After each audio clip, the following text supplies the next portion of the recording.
Hi friends, డాగ్స్ని లేదా మీ పెట్స్ని యూట్యూబ్లో అమ్మాలంటే మా ఛానల్ వాట్సాప్ నెంబర్కి వీడియో పంపించండి.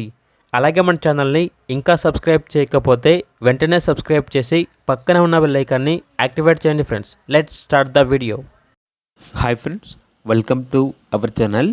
ఈరోజు మీకోసం షో క్వాలిటీ చౌ చౌ హెవీ బోన్ డాగ్ అనేది అమ్మకానికైతే తీసుకురావటం జరిగింది. ఓన్లీ వన్ ఫీమేల్ డాగ్ అవైలబుల్గా ఉంది. Imported blood line, heavy coat female, 11 and 12 months fresh beach అని అయితే చెప్పడం అయితే జరిగింది. చాలా అంటే చాలా యాక్టివ్గా ఉంటుంది. ఎటువంటి హెల్త్ ప్రాబ్లమ్స్ అనేవి ఏమీ లేవు. Very friendly dog. Owner name వచ్చేసి లోకేష్. ఇక డాగ్ ఉన్న లొకేషన్ అనేది హైదరాబాద్. డాగ్ యొక్క ప్రైస్ వచ్చేసి కస్టమర్ కాల్ చేసినప్పుడు మేమే చెప్తా ఉన్నా అని అయితే చెప్పడం అయితే జరిగింది. ఓన్లీ ఇంట్రెస్ట్గా ఉన్న వాళ్ళు మాత్రమే కాల్ చేయండి, టైంపాస్కి మాత్రం కాల్ చేయొద్దు అని అయితే చెప్పడం అయితే జరిగింది. ఇక డాగ్ కావాలన్న వారు టైటిల్లో నెంబర్ ఉంటుంది, కాల్ చేయండి. అలాగే ఛానల్ని సబ్స్క్రైబ్ చేయకపోతే సబ్స్క్రైబ్ చేయండి. Thank you. బై.